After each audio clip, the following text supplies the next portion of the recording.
This conference will now be recorded. All right, so welcome everyone to workshop 3 of 4. Welcome back. This time we are going to talk about how to actually estimate metabolism with some functions in the weighted regression package. And this is going to be using the Odom open water method, which is one of a handful of ways to actually estimate metabolism in the ecosystem of methods that are available, but this is the only one that's available in the package that we're using. It's pretty straightforward. It's just a mass balance equation that uses some fairly straightforward math to estimate that.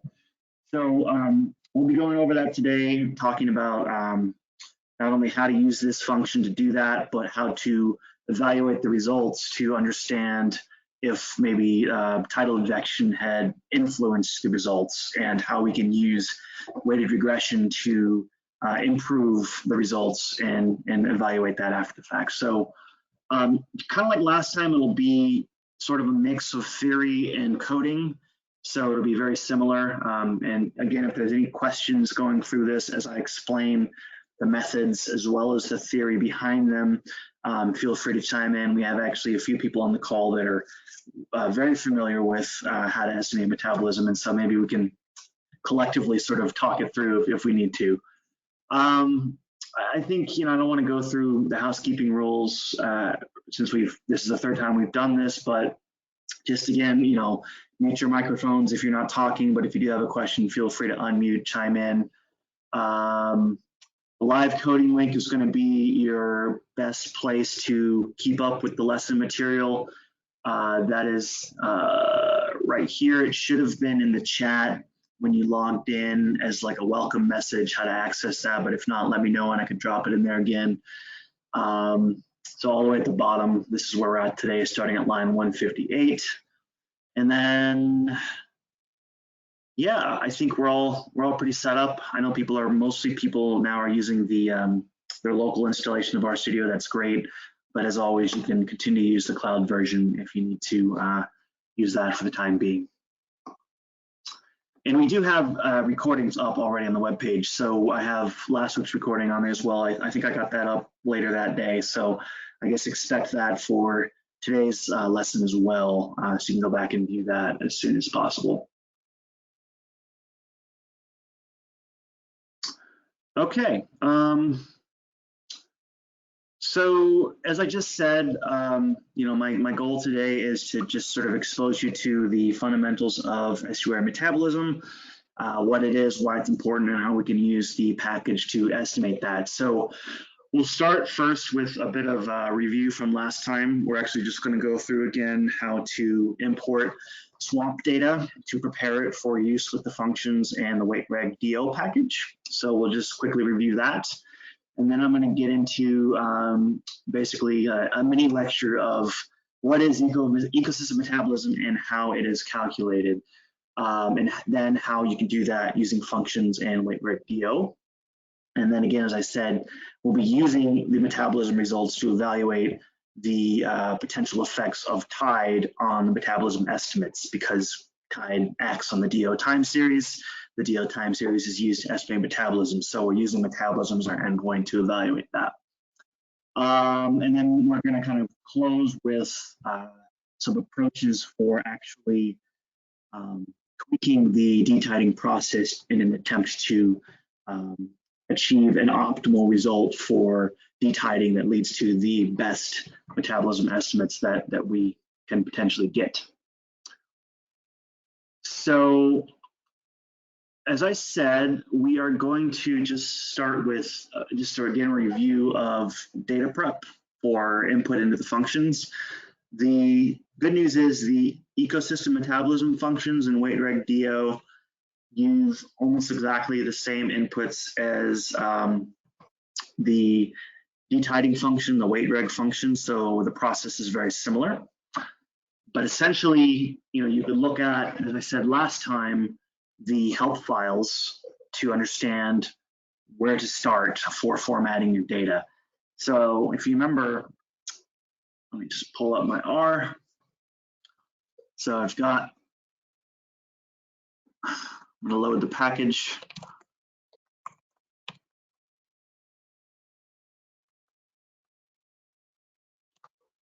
And then I can look at the help file for ecometab.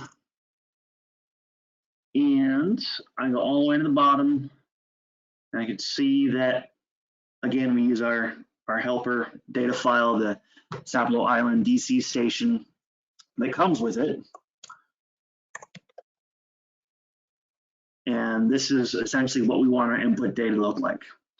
So we have example files, remember, from Apalachicola, and also Sapelo Island example files in the data folder for this training that both we can sort of wrangle into this format. So just to review, these are kind of the 7 steps we can use to get to the point where we want to use the functions. So first, we want to load the libraries we need, of course. So to wrangle the data, we need to load the Swamper package, which is going to have our functions to import the files, as well as cleaning up the QA/QC codes and combining the data. And then we also want to load dplyr, which is going to help us select the columns that we need and give them an appropriate name, or the right name that's needed for the functions. Because remember, R is very picky about order of variables and naming conventions. It is case sensitive, so you want to make sure everything's named exactly as the example files show you. So I'll try to do this. Essentially, this is the first half of our lesson from last time, where we're just going through these steps of loading the packages, importing the data, cleaning them up, combining them. So I'll try to do this freehand in the R console just to walk through it. So the first step is loading our packages. This code down here is something we'll use later. I just put that there so I wouldn't have to type it, but so push that down. So load Swamper, load dplyr, send that to the console.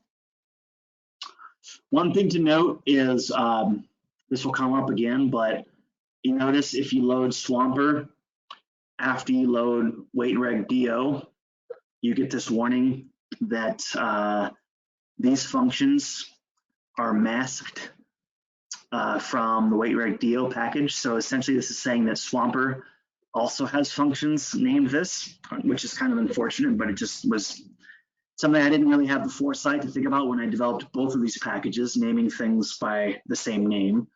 And when we are using the ecometab function, we want to use the one from WaitRegDO. And so that's just something to be aware of. And there's a way to call that explicitly when you actually run the function to make sure you're using the one from WaitRegDO and not Swamper. But just I'm putting that out there for now. We'll get to that later, but that's just something to be aware of. So then we're going to load our files. So load water quality first, APA, BWQ. To make sure that's the one I wanted. Yep. So import local function is the one we use from Swamper. The path is going to be in our data folder, which is in the project.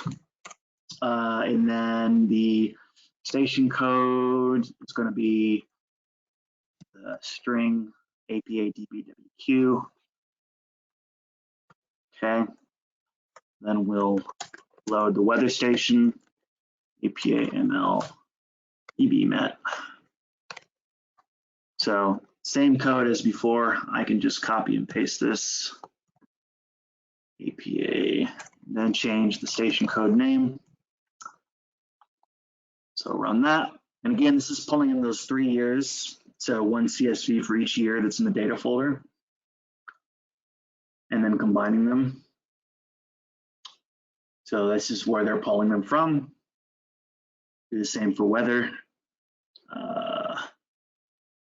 And then if I spell it right, it should work.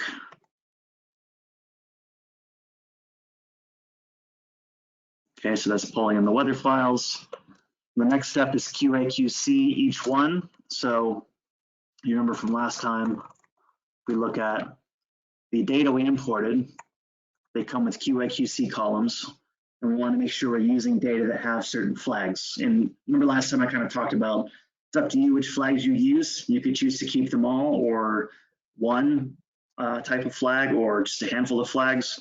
For these examples, I'm telling you just to keep flags 0 through 5, which are basically the ones that pass the most, I guess, liberal tests for what defines a good observation. But when you're doing this in practice, you maybe want to look at that website that actually has those flags on there to choose ones that are going to be most appropriate for your needs. And there's a link to that website in the lesson last time on the CDMO.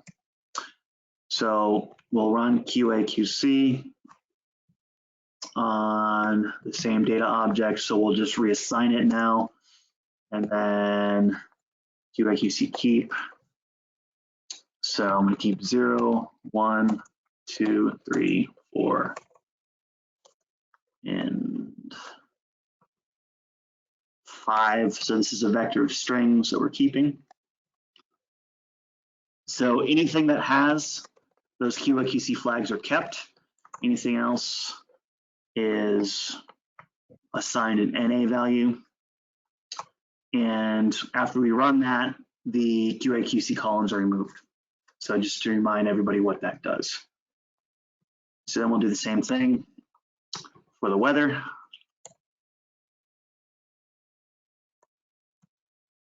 Just swapping out the names on that.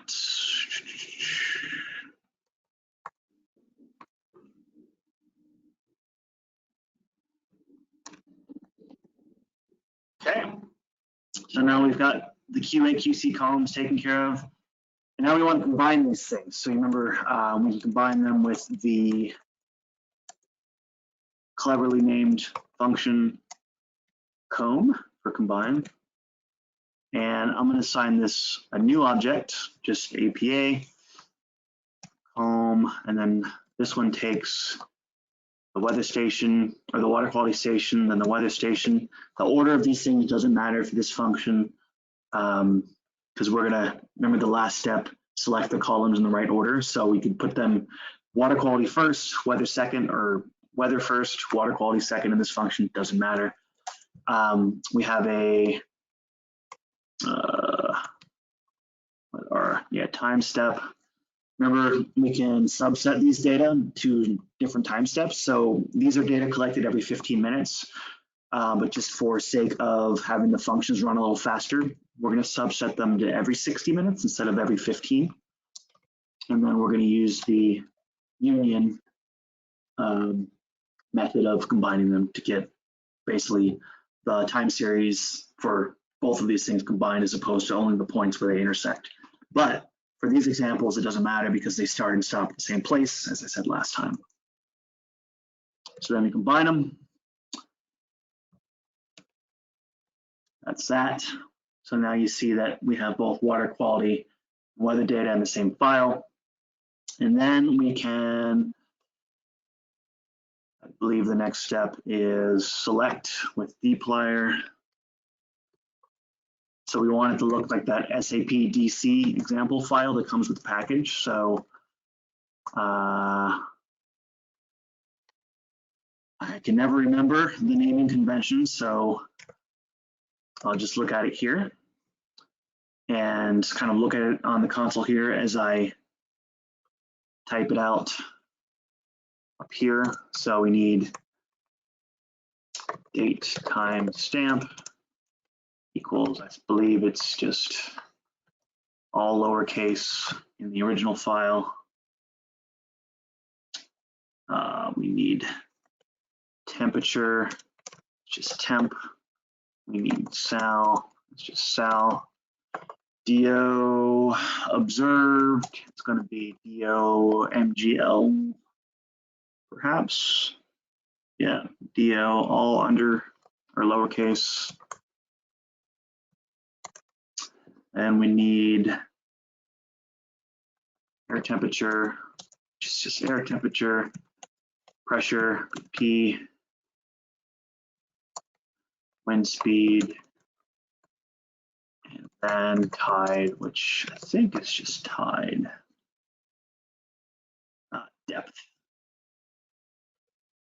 So remember this function where we're not only selecting the columns we need, but we're putting them in the right order and changing their names at the same time. So we're kind of doing three things. So we can run that, look at it. So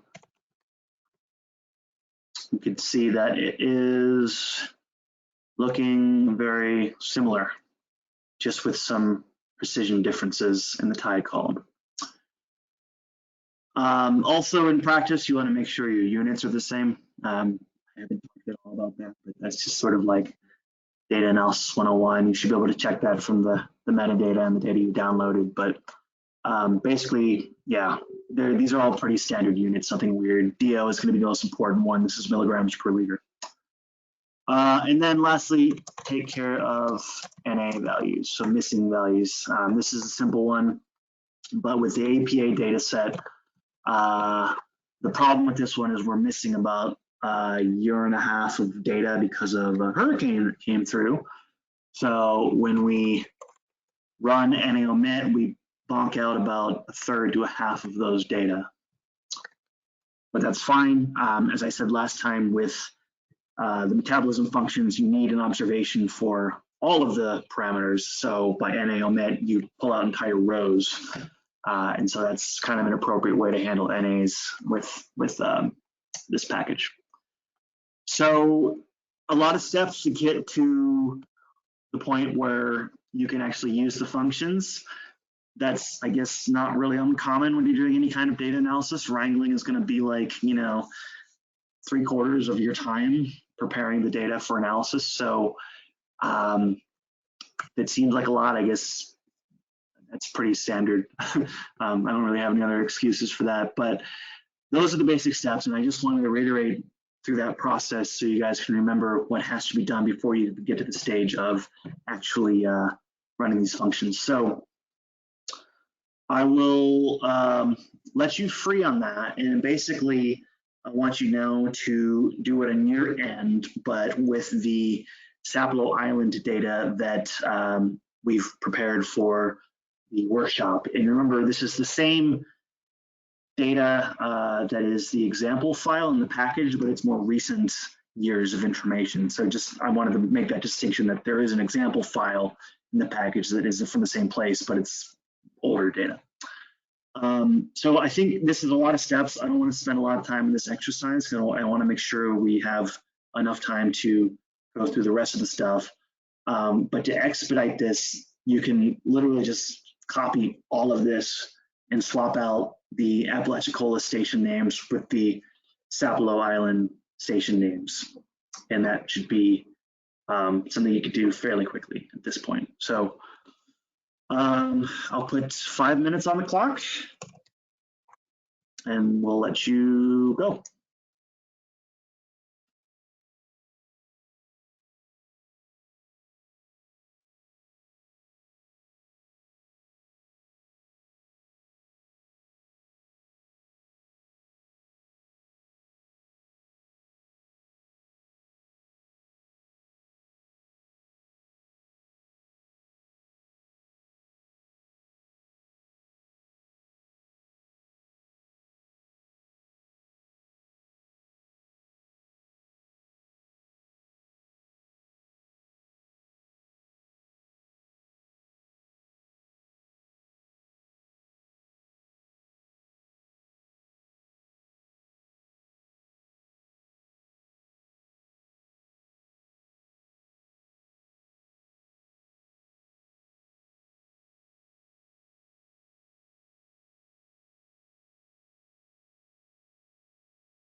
Okay. So I put this exercise in the live coding in case you need it, because we're, just like all of our exercises, going to use the results of this for the next ones. So I want to make sure you had that.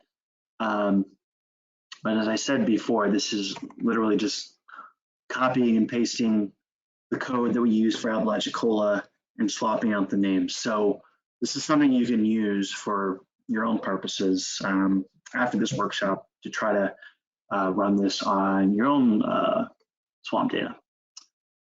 Before I go on to metabolism, are there any questions about this, these wrangling steps before we go on?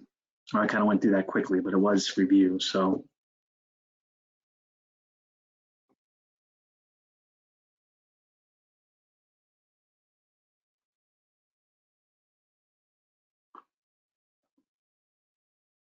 So I'll assume there's no questions, so I'll just move on.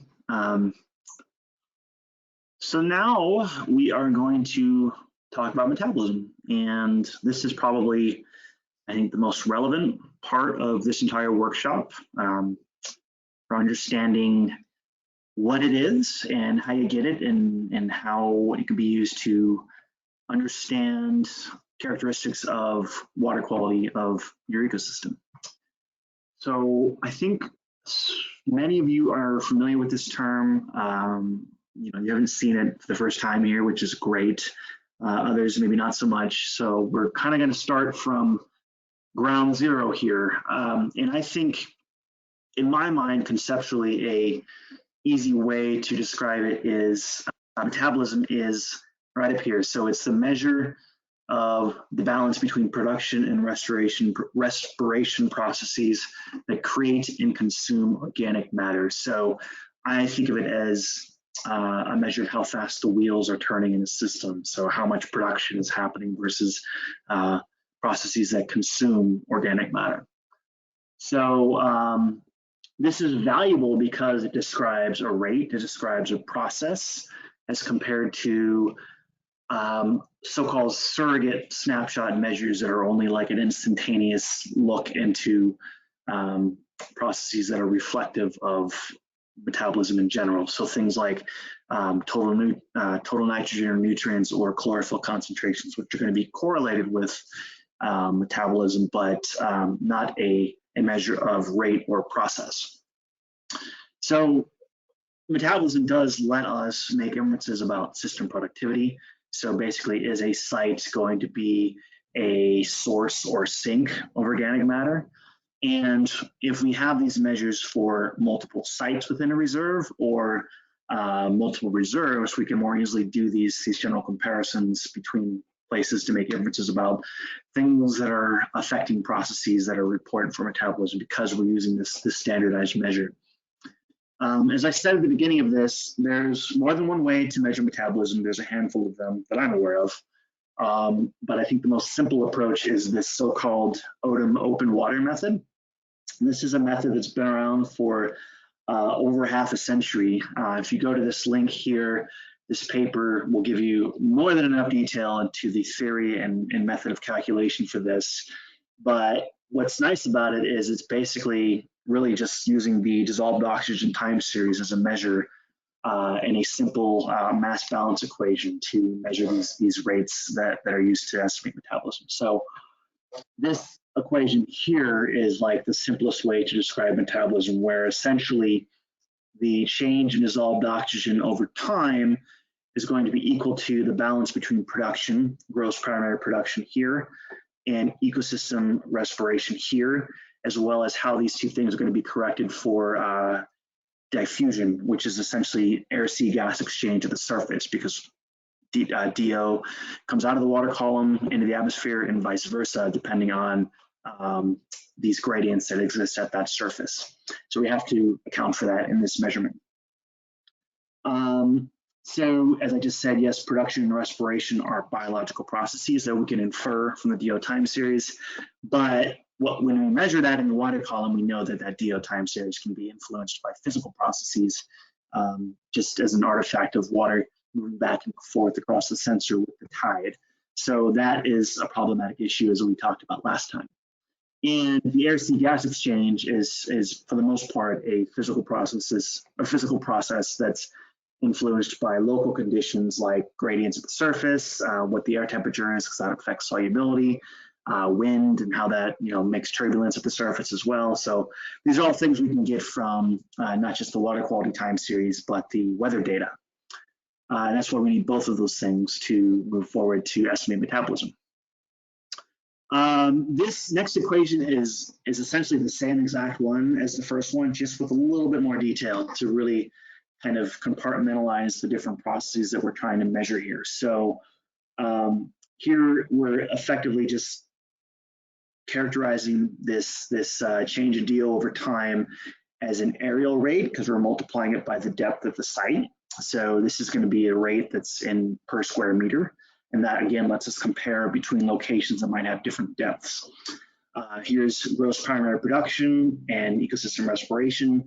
And then this diffusion term up here is kind of characterized by this part here, which is essentially the difference between O2 and the saturation between the surface or the water column and the air.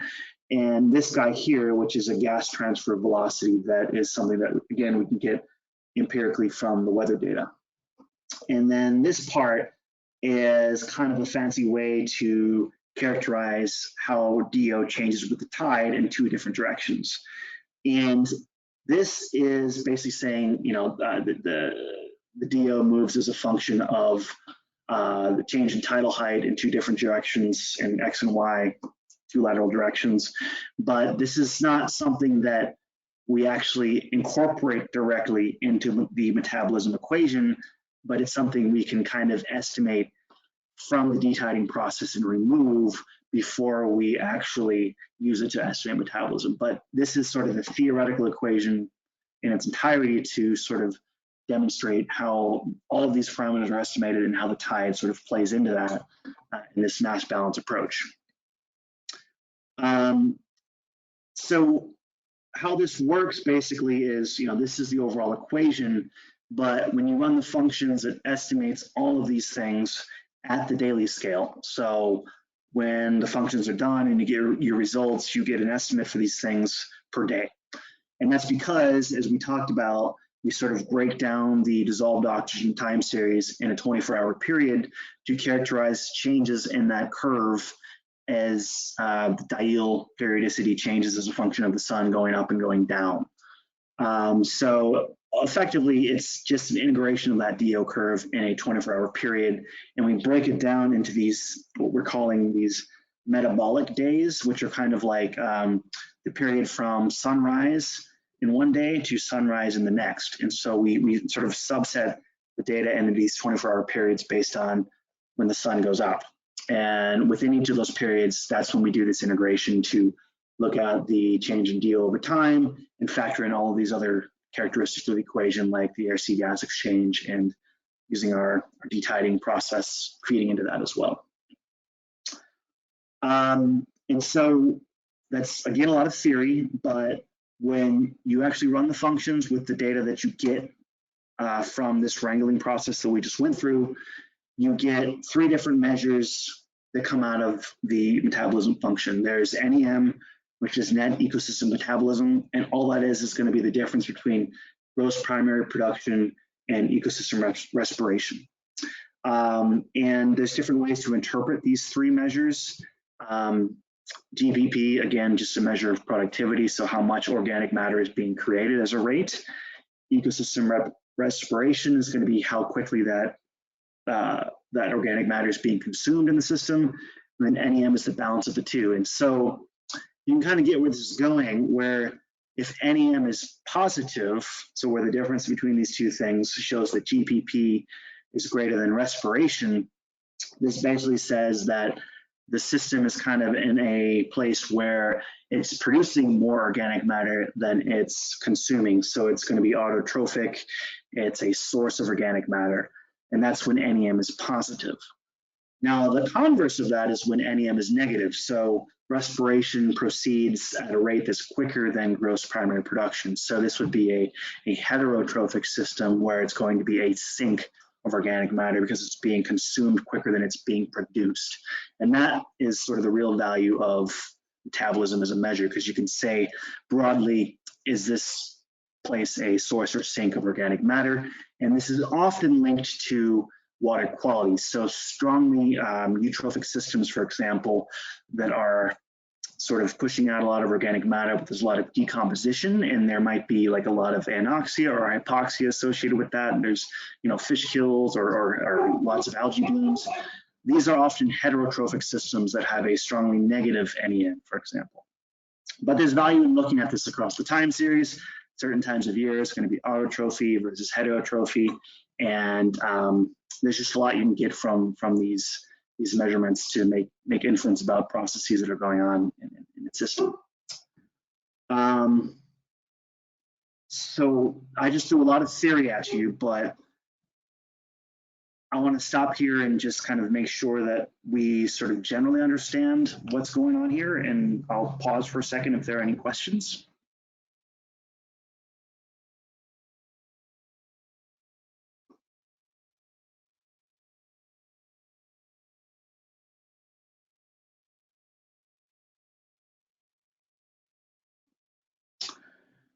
Okay, I'm sure that was very clear, all of that. Again, you could check out this Odom paper for more background in the method. The detiding paper has some sections too. The Beck et al. 2015 one that I shared last time, you can check on that for a little more detail here. But that's essentially the method in a nutshell. Like I said, it does seem complicated, but you don't necessarily have to understand all of the pieces that go into it, but it's good to appreciate what they're trying to do and how those measurements coming out of it are informative for making judgment of condition of a system. And the good news is the ecometab function will estimate all of this for you if you have the required inputs. And so I'm first going to show you how to do this on the observed DO time series. And so this is going to estimate metabolism without detiding. So if there is an influence of the tide in the DO time series, it might manifest itself into the metabolism estimates. But I'm just going to show you how to do this first with the observed DO stepwise, so you can get a sense of how that's done first. So it looks very similar to the eval core function last time, the weight reg function last time, same exact inputs. Just switch over to R here. I'll copy that. So we need, again, in addition to the data that we processed going into this, we need information on the time zone where you're at, and the location, the latitude and longitude, because that's all information that's used to help with the estimation process. So this is coming directly from the data set we created. We're just pulling that T-zone attribute from the date time stamped column. This is just something that's inherent with objects in R that are formatted as date time vectors. So we can pull that out of there. And then this is the lat and long that I pulled from the metadata when you download the data files. I believe you can get that from, should be some doc files that come with these things. And actually for each site, it doesn't have to be the exact lat long where the monitoring station is. The reserve is okay. You're not going to get wildly different results if you're off by like, a 10,000th of a decimal degree. So you can basically use the lat long if it's approximate to the reserve for multiple different sites at that reserve, if you don't want to look that up for each one. So then we take that input and we feed it into the ecometab function. And as I said, we want to make sure we're using the ecometab function from weight reg DO, not the one from Swampert. And this nomenclature here, this syntax here is a way to call the specific function from the package. So this name of the package, 2 colons, and then the function name. That basically says R, literally use this function from that package. And since I do have both Swamper and Ecometab, Swamper and WeightRegDO loaded, you'll see that, it kind of pulls that up when I look at the help file, because it doesn't know which one to access. I believe since I loaded Swamper second, it would have used the Ecometab function from Swamper had I not called it explicitly from WeightRegDO. So the arguments going into this, so I'm just going to pull up the help file. The arguments are input data, time zone, the DO variable you're using, and then a couple other things that should be default based on how you set up the data. So this part is important. So here I'm saying use the observed DO column from the APA data set. So I'm saying use this one. This will come into play when we actually do the detiding, and there's a secondary DO column, but here I'm just being explicit and saying use observed. Then I'm feeding it the time zone, latitude and longitude. So we run that after I define my time zone. This doesn't take too long to run. Marcus, I'm trying to run this and I'm getting an error that it doesn't recognize the APA ECO. But I noticed you have these different colors in your working console. So I'm wondering, I'm just copying it. Is that a problem where it's not actually recognizing it? So if you have APA, so you have to have this APA guy from the stepwise process that we worked up here. Yeah, so and I went back to that exact exercise. Okay. So if you run this one and then run head, it should work. Maybe you tried to run this before this one was run. Yeah, maybe. It's saying error in head APA eco and then object not found. APA. Yeah. So did you run this line 237 first? Yep, and then head.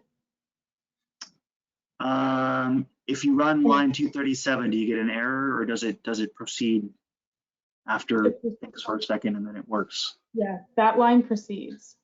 Okay, if you type APA eco at the console, do you see it? Like, does it return something that, well, this is a massive one, but it should return something that looks like this. Yep, it just has, yep, and then it omitted a bunch of rows, but that's not a problem. Yep, it has all the data there. Okay, well, if that works, if you have it, so you can also check in your. Okay, it just doesn't like the header. Is it header or head that you put in? Head, but I'm typing head, I'm calling it header. It should work. Okay. Go in there. Go ahead and move on. Okay. I'll keep trying it. The important part is to have this APA eco object, because that's your metabolism results. So what I wanted to say about that was, like, the output is like really simple. I went through all that theory about the pieces that go into it, but at the end of the day, you end up with basically this column, or this data frame that has 4 columns. There's date, and then for every day, you have estimate of the gross production, ecosystem respiration, and then the difference between them as the net ecosystem metabolism. And this result is going to be the basis for everything we use to evaluate how well detiding worked. So the units, just real quickly, the units for these things are going to be millimoles of O2 per square meter per day. So this is a rate, it's concentration of oxygen per day, and it's an aerial rate because it's per square meter. So kind of a gnarly unit there, but that's pretty standard for metabolism. I think there is an option to do this as milligrams per liter per day in the function if you want to do it that way, but this is pretty much the standard unit we use for metabolism. And so then we want to plot these results. So we want to see basically what metabolism looks like. So there's this plot function. This is actually a method built for the metabolism outputs. There is a generic plot function in R, but this one recognizes the metabolism object and treats it accordingly. So we'll do plot API eco.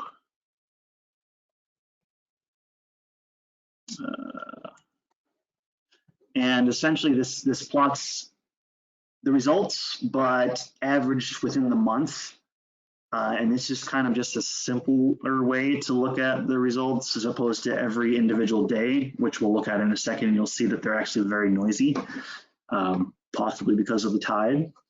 But what we have here is basically a mean for every month of production in green, respiration in blue. So typically negative for respiration, positive for production, and the difference between those two is net ecosystem metabolism in red. And these error bars, I think, are just 95% confidence intervals for the average.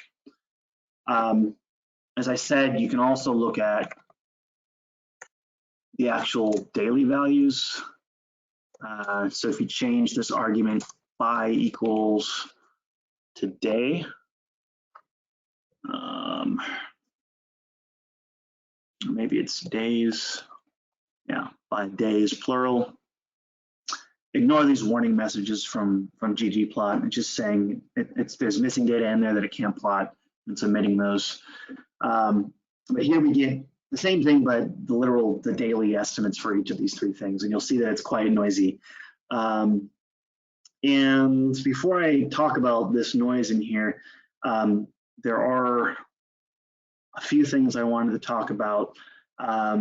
Couple characteristics is you see basically this seasonal pattern where in the warmer months you have more production and consequently more respiration. This is very, very common at most locations. Productivity follows a seasonal pattern. That's what you would expect. Warmer months, more sunlight, higher temperatures, things are more active.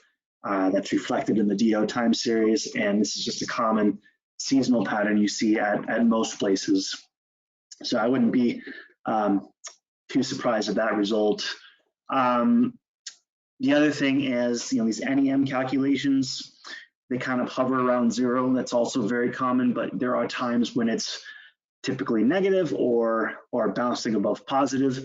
These are sort of times when there's the system switching back and forth between being a source and a sink, but there is error around these observations. So I don't know if I would look too much into these positive and negative values until you're really sure that maybe detiding worked or we've better parameterized some of the parts of the metabolism equation.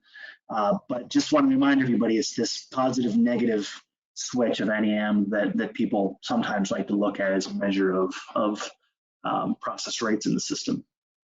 And then the last thing to note is that there are going to be times in this time series, I know it's very hard to tell from this plot, but there's going to be times when you have production that is negative and respiration that is positive. Those two things are really important to remember about the potential effect of the tide. And we call these times when production is negative and respiration is positive, we call these anomalous metabolism estimates, because based on how the equations work, that's a problem. We're not expecting those things to be positive for respiration and negative for production, and that could be a function of the tide screwing with the DO time series and removing that diel signal. So you kind of see that here. There's some blue popping up where this positive respiration is definitely negative production down here. These are just errors that are just caused by the method that could be caused by the tide. And so that's an important measure we like to use to basically make inferences about maybe how the tide has influenced it. And also that's a measure we use to evaluate essentially how well detiding worked. So any questions about that before we go on to the exercise?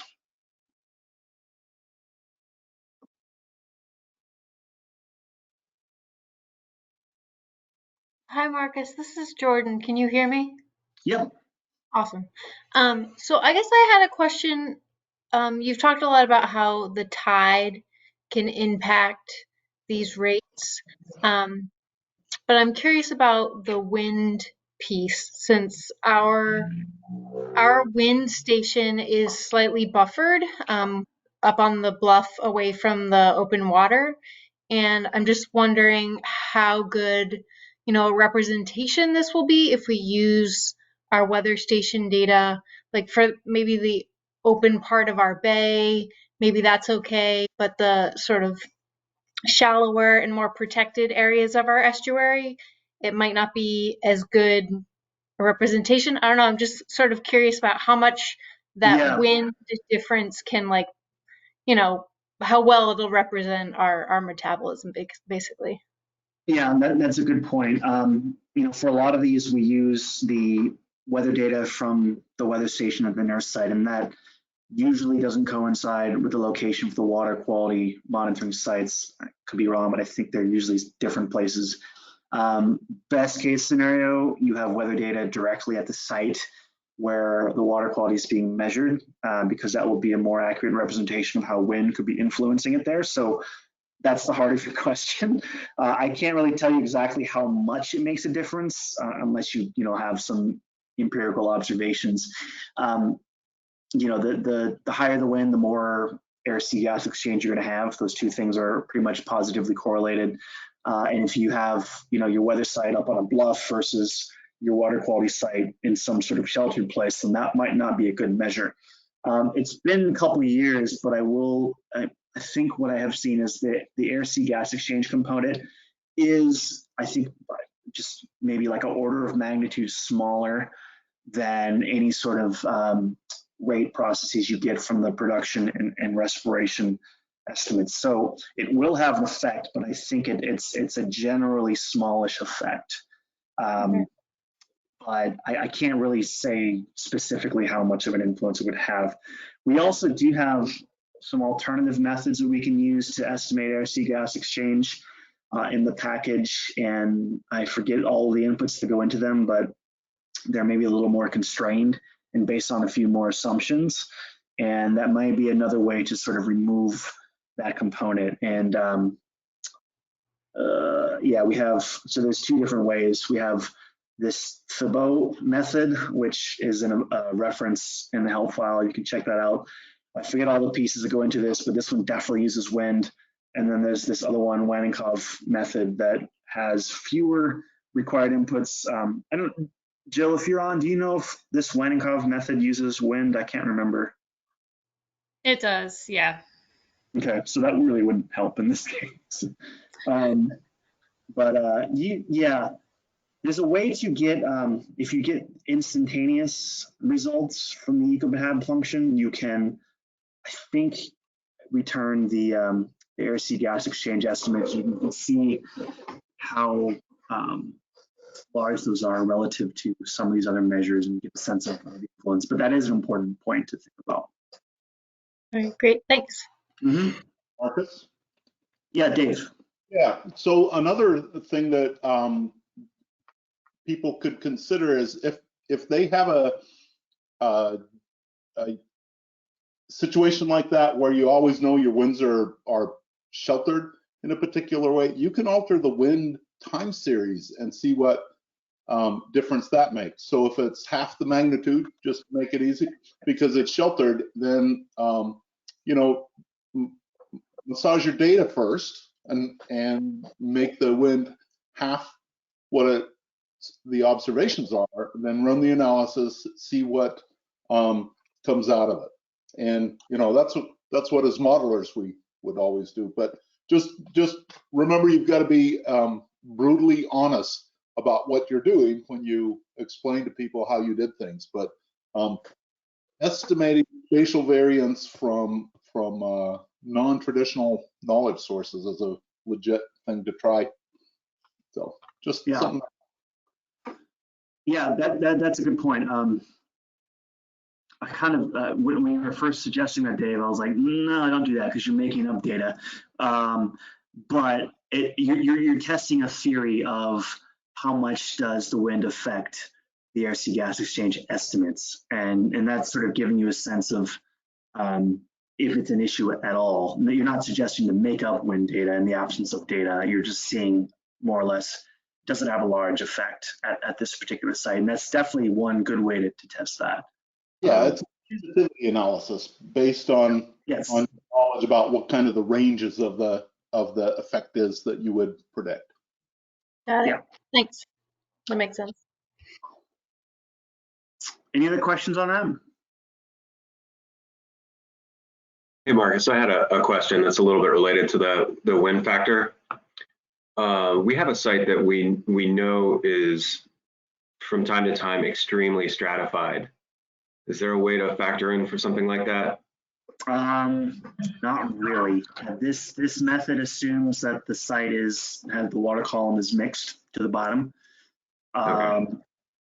So you might not want to use this method for that site. I know there are other metabolism methods that can account for that. And I have attempted to try to include some of that in this package in just some really like ad hoc experimental ways. But you also, if you really want to get down to it, the stratified layer, you've got to look at, is there going to be DO coming across the boundary there, and when does that happen? If it goes stratified, unstratified, but I don't have an easy answer for that. The only thing to really just realize is that if you know it's stratified, you won't be able to get an accurate estimate of metabolism. So, Right. Thank you.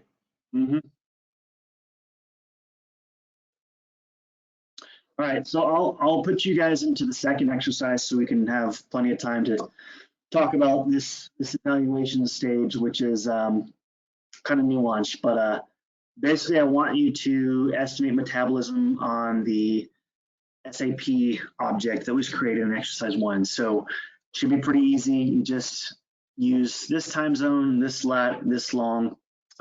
Make sure you use negative for the longitude. I actually forgot that that's a real issue with the sun angle if you don't use that negative value. But yeah, it should be pretty easy. When you get that, plot the results, try it with the default of averaging to the month. Also try it with the daily values as well. So I'll put 5 minutes on the clock and we'll let you go.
Okay, so it should have been pretty easy to do that. I put the answer in the live coding link. So just same as before, give it the input data set you prepared in exercise 1, tell it to use the observed DO, and then give it the appropriate time zone. In this case, this is Eastern time zone without daylight savings, and then lat long.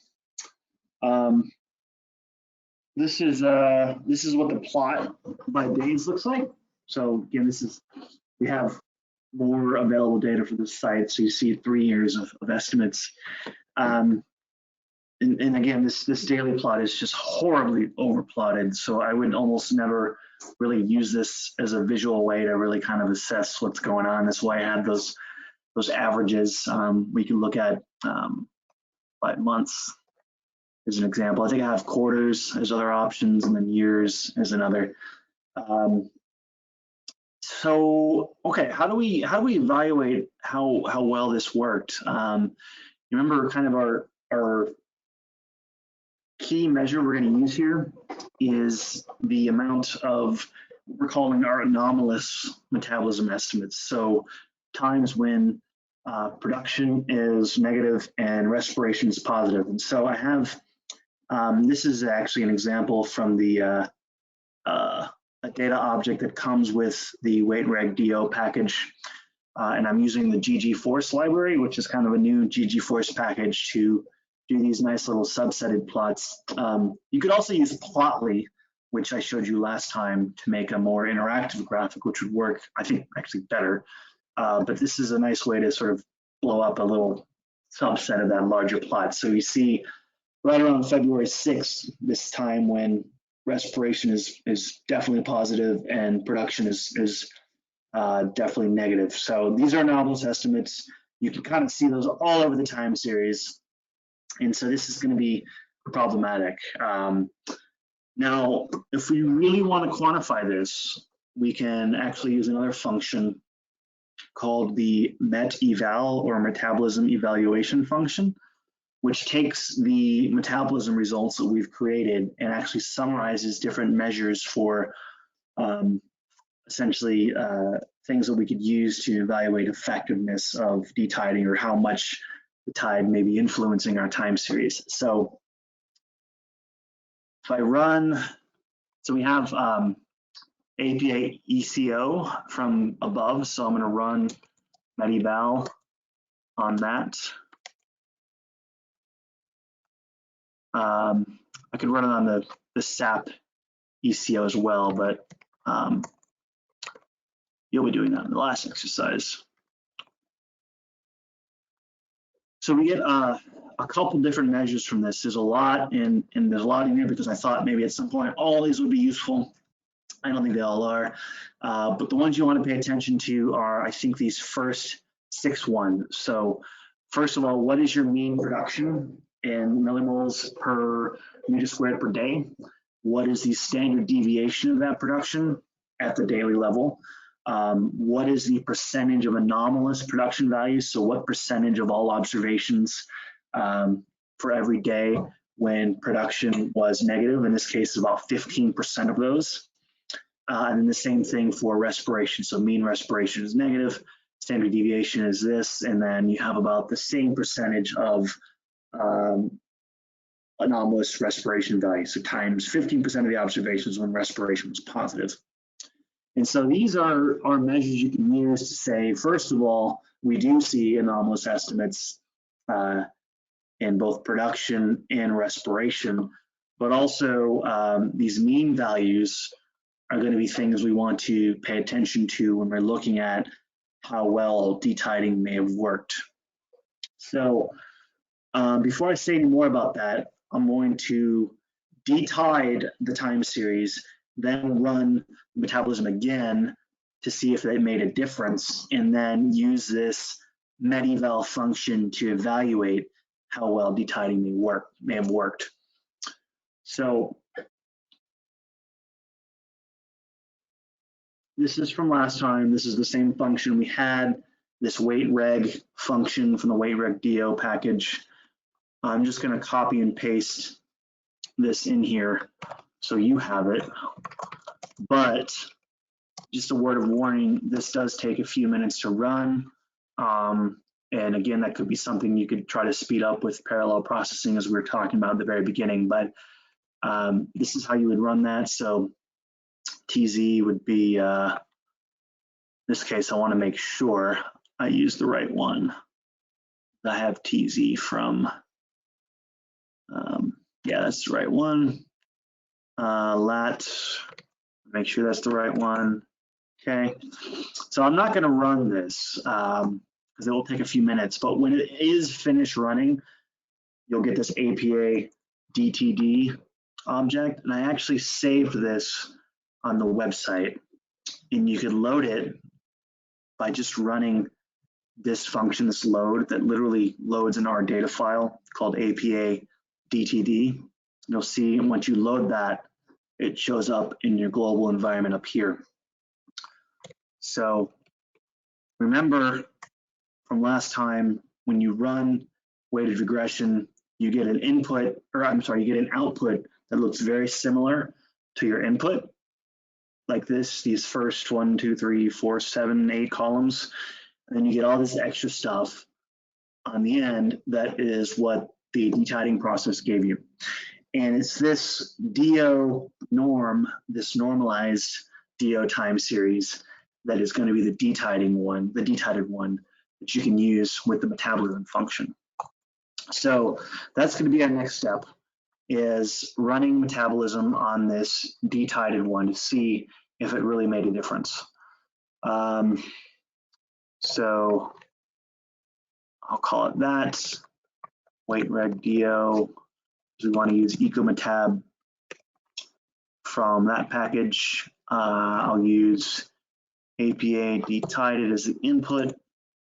Move this up here for you guys. And then, what are my arguments? So DO bar, this is going to be an important one because we want to use the detided one. So before we had the observed, the name of the observed column, now we're going to use DO norm, TZ, Z, lat equals lat, long equals long. Okay. Run that. Now we're doing the same exact thing as we did before, but now we're just running on the detided time series. And again, this is our attempt. Remember that equation? This is kind of an indirect way to remove these parameters from the equation, because we're assuming that we're assuming that these things are now 0, basically, by using the detided time series.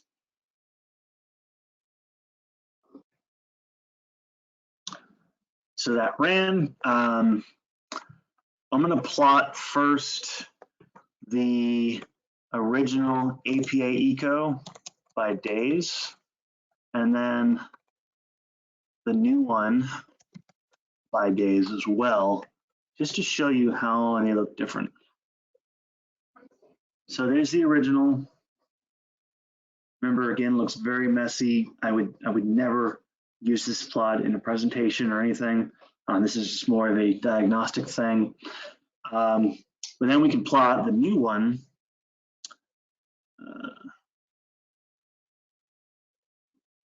And right off the bat, we see it kind of looks a little cleaner.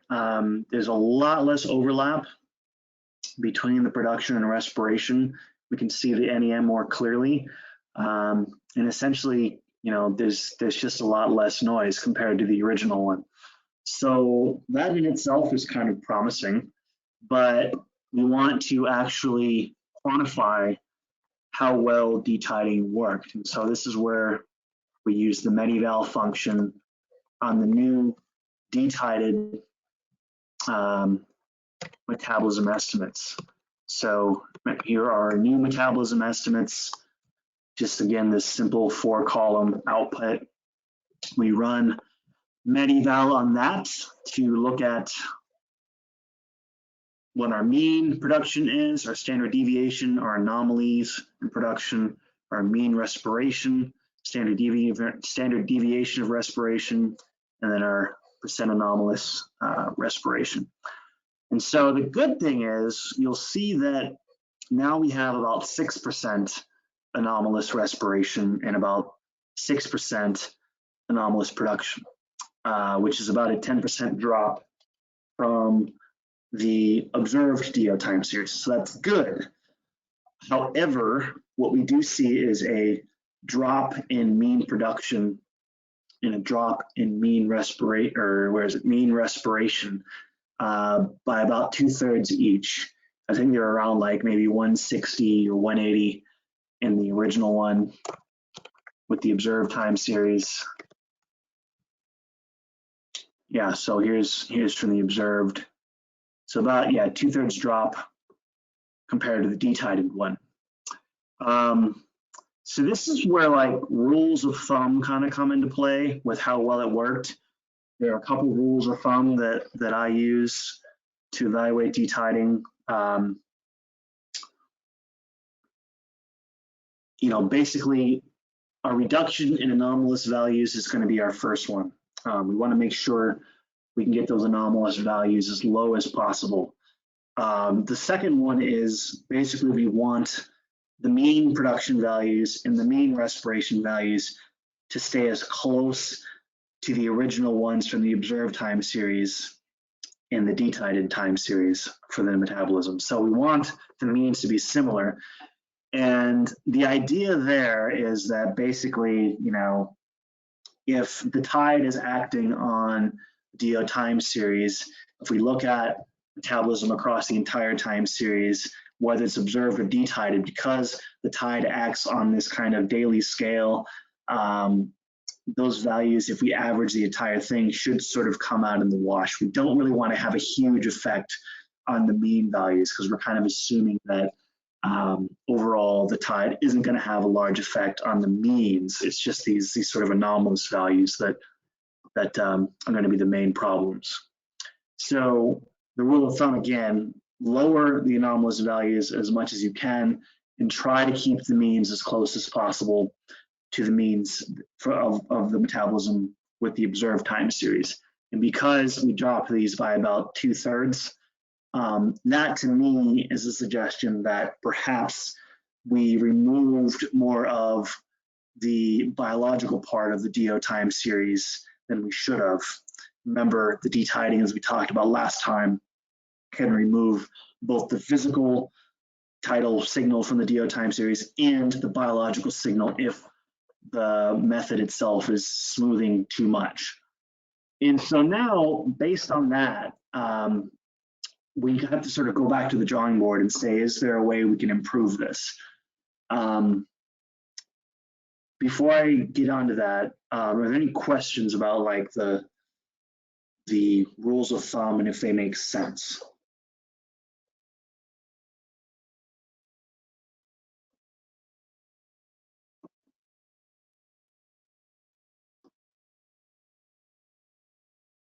And I do have these sort of written down at the bottom, this sort of stepwise rules and an approach to do this, but not hearing any questions, I'll just go on. But basically now, you know, we're kind of in a situation where we feel like we've detited too much. We've removed some of the biological signal from the DO time series. And so now we have to kind of go back to the drawing board and run detiting again, but using different window widths. Remember, I talked about the window widths last time as kind of this free parameter in the weighted regression process that you have to think about in terms of how that affects sort of over and under smoothing and your ability to kind of extract the tidal signal from the DO time series. By default, if you just run weighted regression, it has window widths of basically 4 days, 12 hours, and half the tidal height and range.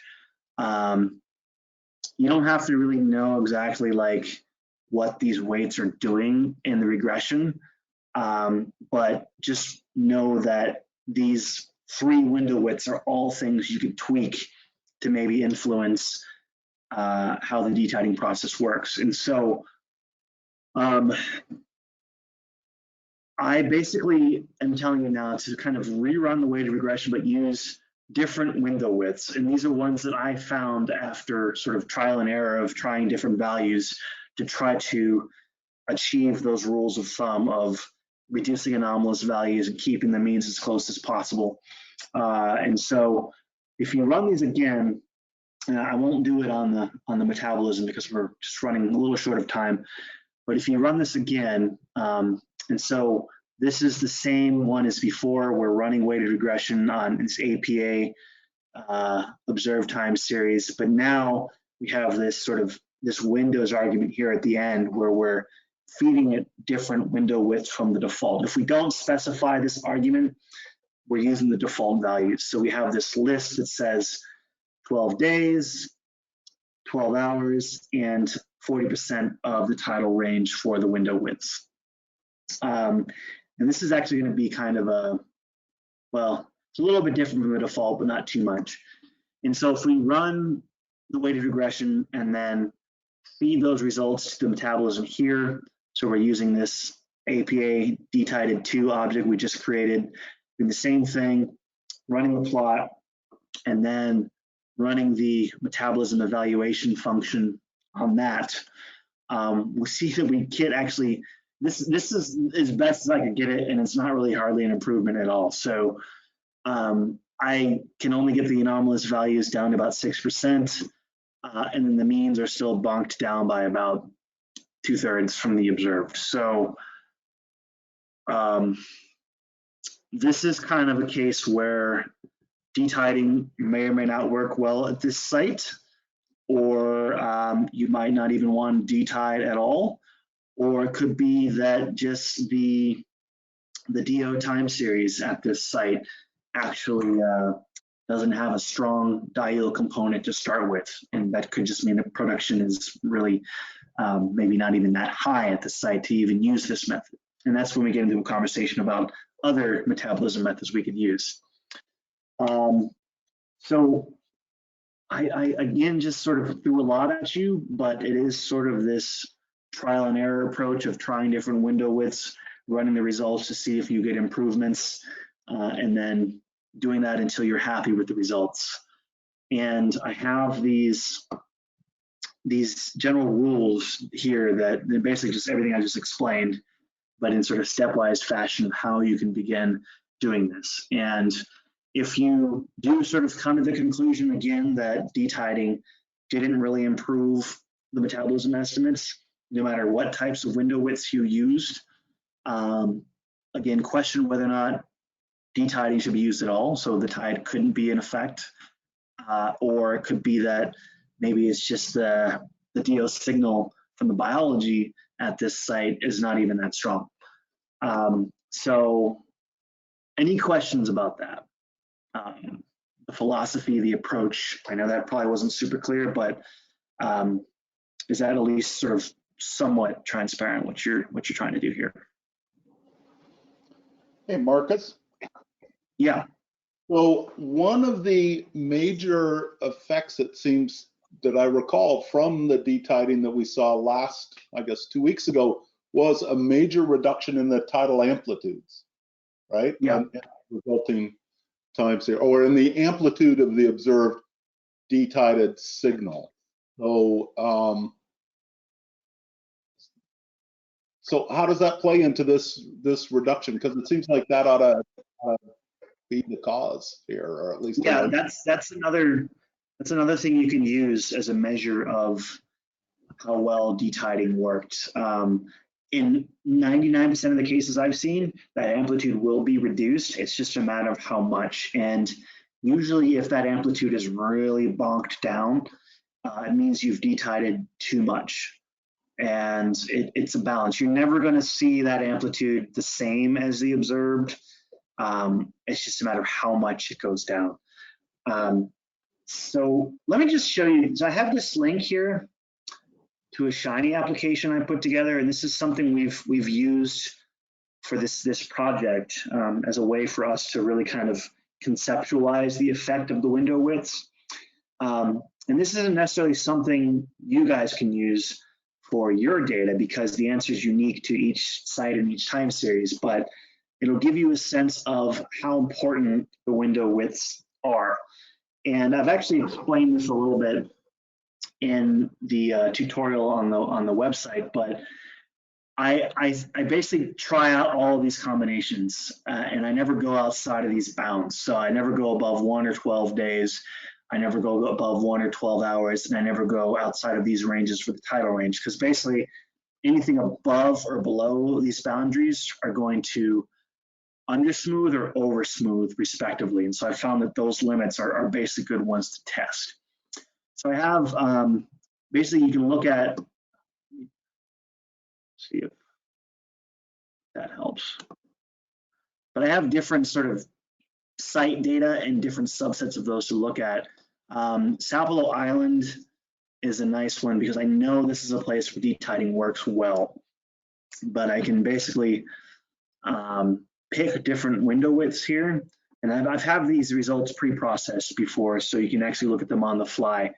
But I'm basically pulling out one subset of the combination of window widths each time to plot the results. And so we have here NEM on the top from observed, NEM on the bottom from the detided DO, and then summaries of what the observed and detided looks like from, you saw that last time, and then some of the summaries from the MEDIVAL function that I just showed you. And so when I do this, I basically run this function many, many times to look at the detiding with all these different combinations and kind of play with these until I see basically results that look good. And so again, I'm trying to reduce anomalous, keep the mean value similar. And if that's the case, then I think it works pretty well.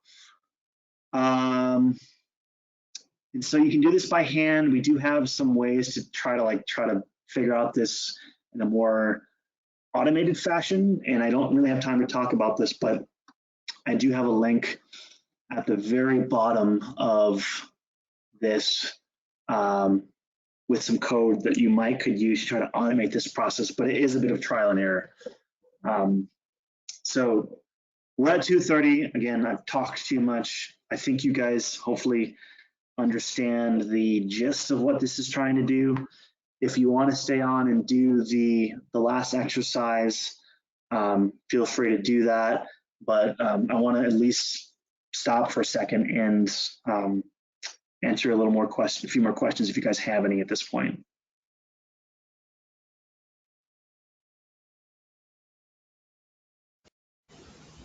Marcus, there's a question in the chat about how long the recordings will be on the website. It should be in perpetuity. We've been putting them on our YouTube channel. I think they're going to be on there as long as we have a YouTube channel, and should be, as long as the internet exists. So it should be on there.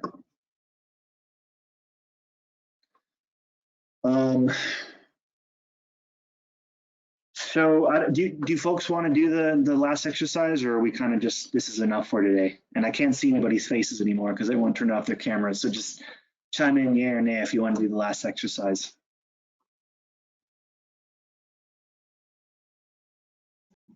I'd appreciate if you could do it just so I can grab it from the live coding link. Okay. All right. Yeah. I'll tell you what. I'll do it. I'll just run through the example, and I won't let you guys try to figure out on your own. So what I'm trying to do there, let's see, I'm telling you to basically do the same thing, detide it, run the metabolism, see if it works before and after. But this time I'm actually telling you to do it on 1 year of data just to speed everything up. So let's go. So exercise 3. Here I'm going to do it on the SAP object. Not that. So this is something we created exercise 2. So first I'll filter it. So I'll call it SAP filter. And the filter function is going to be from dplyr. And then I'm going to filter to 1 year of data. So I'm going to do date time stamp greater than equal to as date. This is kind of a pain to filter this way, but it works. So I'll do the 2018 data and then end date timestamp less than or equal to date 2018 12/31. Oh, what have I done?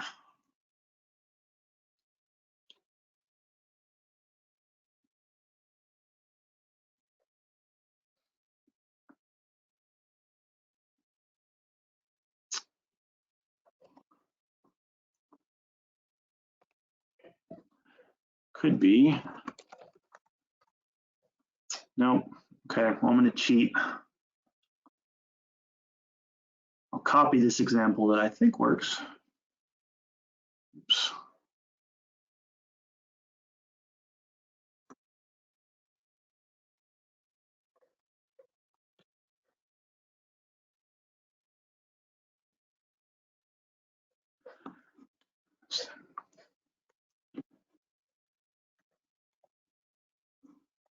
Okay, well, my example's not working. So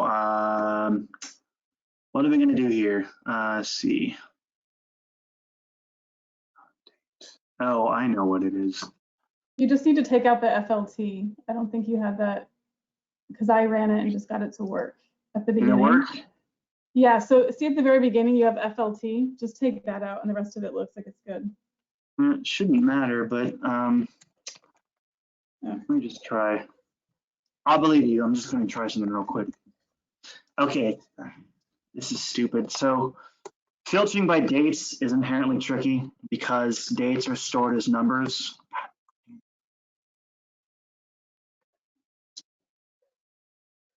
Okay, well, I'm lying to you across the board now. Wasn't there a swamper function to pull out part of a data set, or have we lost the swamper? You know, there might be. You know what? I'm going to super cheat now. I'm going to use Luberdate. Or let me just try that. I know. You're saying it didn't work without that.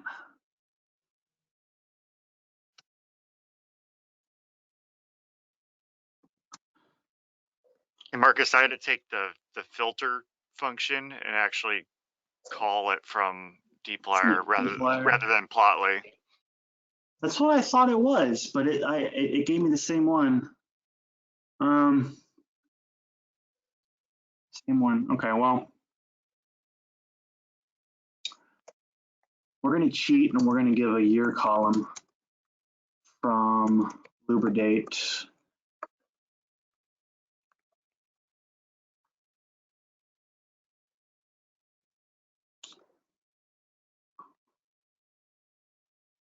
If you don't use, let's see, couldn't I find function year? Okay. Of course, yeah. I gotta make the object again because I overrode everything, unfortunately. Oh, you guys make me do this on the fly. Make me sweat. But yeah, by the way, if you haven't seen Luberdate, this package before, it's a really handy way to work with date time objects in R. Like pulling out year values or month values or day values or converting character strings to date objects. It's good fun. So yeah, see now we have this year column on the end. So let's just nix all this nonsense. And we'll see year equal to 2018. And I won't do that. Oh my gosh. What is the deal? It's because I haven't run that yet.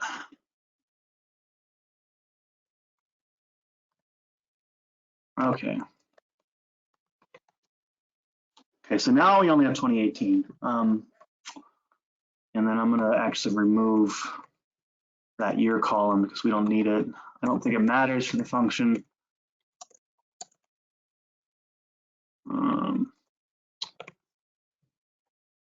Okay. All right, so now we're good to go. So I'm going to run metabolism on this, sap eco 2, wait, reg, eo, eco metab, and then sap filts, z, America, Jamaica, flat equals something from above.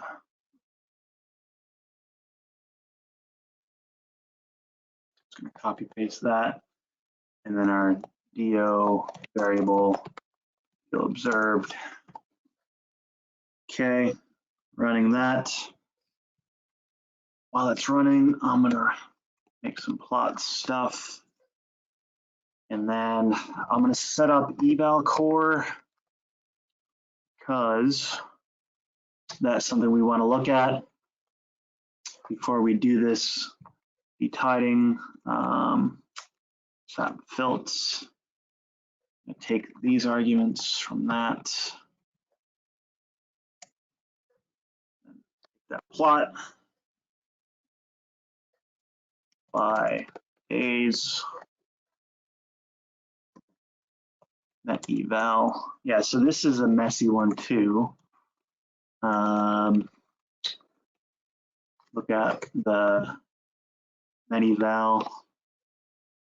So this one has, just in this year data, 20% anomalous production, and then 17% or so anomalous respiration. So in our workflow, I'm just going to run that. While that's running, I will set up the detiding for Saplo for that year. And that'll be same as eval core input.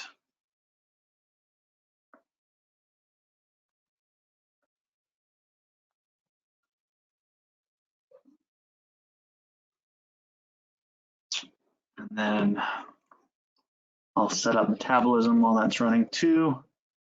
Take DO norm. So this, yeah, so here's the Revolt results from eval core.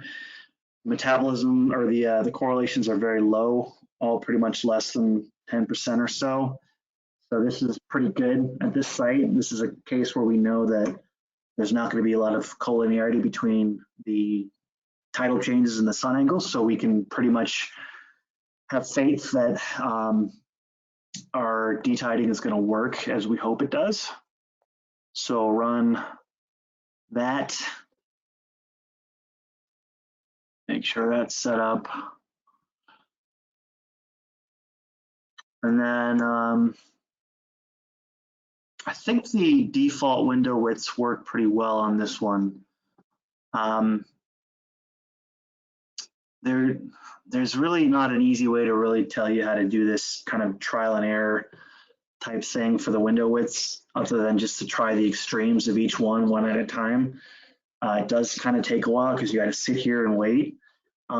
If you want to get tricky, you could do it in a for loop and sort of test each one and sort of let it run over the next couple of hours, and then sort of do it that way. That link I have at the bottom has some code that should sort of help you get some of the way there. If you're, yeah. So this is an explanation of some functions that will maybe help.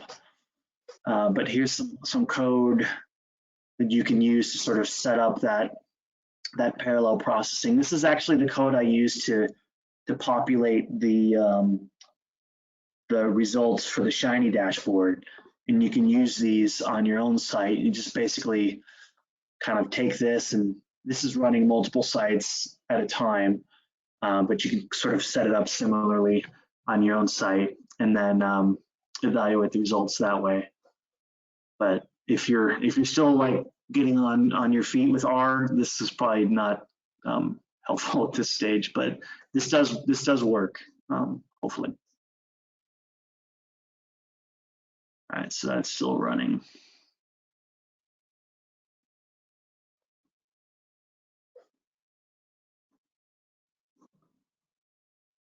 So I'm going to try to find some examples on the website or the Shiny app of, I think, examples that are over smooth and under smooth. So like I'll do the Sapelo Island.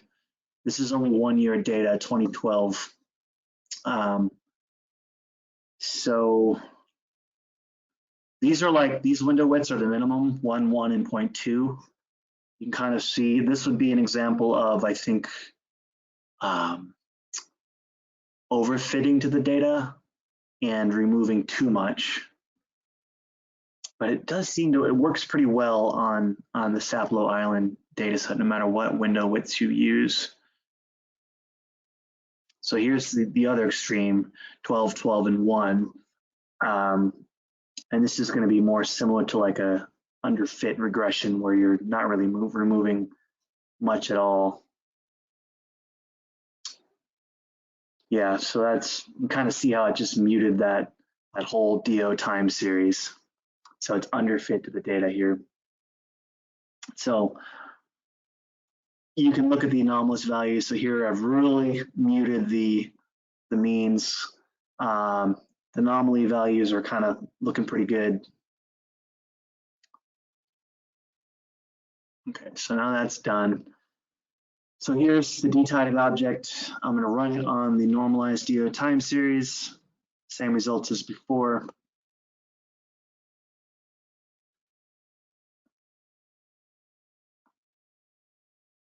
And then I'll plot SAP. Actually, I just sort of overwrote that last object, so run that again.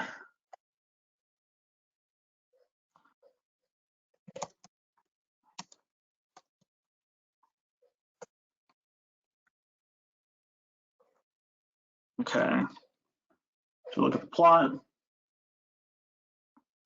There's some wonky estimates down here. That could be due to the fact that there's missing values in this year, right around, I guess, what is that? November, and that can drive the detitling process to do weird things. But overall, let's see. Anomalies are still kind of up there. When we got respiration down to almost 0, the means 127 and 64.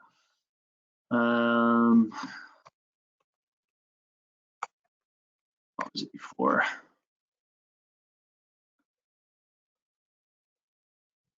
Something's happened. Oh, I can't even compare these because it's different time series now. But yeah, that should get you a lot of the way for the last exercise. Again, I'm over like 15 minutes, so I apologize, but thanks to the 10 of you that stuck around. If there are any other questions about this, feel free to speak up. Otherwise, we will be done for the day, and we have one more in 2 weeks. If you just go back to the beginning, so when you started the exercise, the filtering didn't matter, the SAPFLT, if you have that in there or not. Yeah, that's just reassigning. Was it the DPLYRR that was missing?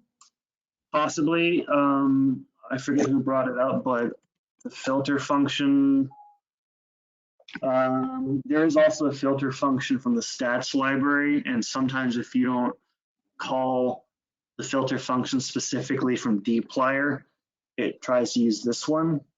Let me see if that was the problem. Yeah, no, that wasn't the issue. I don't know what was going on. I almost always use LuberDate to pull out date components of the date object. Like, you know, here I made a year column and just filtered on that, as opposed to like trying to filter by, oh, I know what it was. I didn't have a time component on it, I think. Yeah, but it wasn't, it's not, I don't think it's this part. Like I can override that. Of course, I'm spelling things all over the place. But, you know, it's just, all this would do is just replace this SAP object and put it into a new one that's the filtered version. Doesn't matter what you call it, because remember, it's with this nomenclature, it's like this value gets whatever the output of this is. So you can call it something new or something, you can overwrite the existing one. My convention is just to overwrite old objects, which there's pros and cons to that, but just so it doesn't clutter up my environment with a lot of things with different names. Okay, thanks. Yep. Any other questions? I have one, but I want to make sure everybody else gets theirs in first. Oh, okay, hey, we have some near sites where things go anoxic on and it's expected. How does that impact this? And is it going to throw a bunch of anomalous values that are in fact perfectly good values? Yeah, that's kind of what I was getting at earlier. This Odom method really needs that diel curve at the daily scale, because it's literally basically just an integration of the area underneath that curve. And if you either don't have the DO time series, if it's doing nothing, you should in theory get a value of 0. But it's when that curve goes like in the opposite direction during the day, that's when you can get those negative values for production and positive values for respiration. If it's totally anoxic, my thought is that it would be like 0 metabolism. In theory, that's I think what it should give you. But I mean, there's always going to be like little bumps maybe of, not completely anoxic, and that can give you these, slightly anomalous values.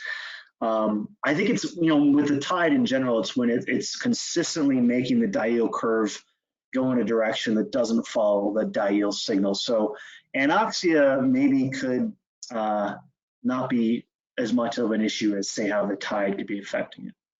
I'm not really sure. If you have a good example of that, Dave, it would be cool to look at that and see if that really plays out. If anything, it should just make the production look really low because there's nothing happening, Yeah, I'll try to find some. I don't have one. I just I know we have at least one RC who's always talking about anoxia is not a wrong thing in her data. It's the state of the ecosystem at times. Yeah, we have a site, I don't know if Jill's still on, but we have a site up in New York, I think Piermont site, or maybe the Hudson Bay site, or the Hudson NERRS site, where production is really not that much for, essentially in the winter, like these northern sites where there's, it's really cold, and there's just not a lot of things happening in the water column. We get really bad metabolism estimates in those times of the year, which is kind of contradictory to what I just said. It should just be low production, but we just sort of rationalize it as the curve isn't really doing what the method wants it to do for it to work well. So it's really hard to say until you actually, again, just sort of pump the data into the method and see what you get.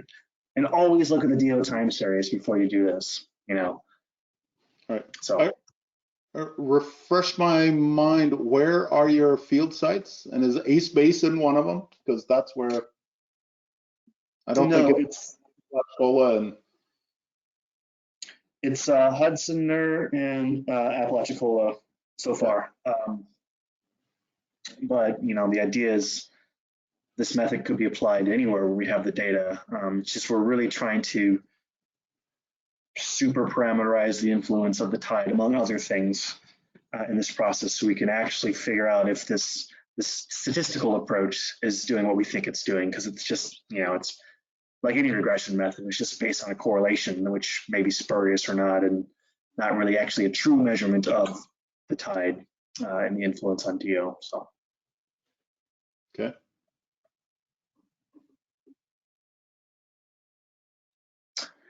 All right. Well, I think I'm spent for the day, so I'm going to call it. Thank you all for sticking around, and we'll see you guys in 2 weeks for the last one. Thank you. Thanks, Marcus. Yep. See you, folks.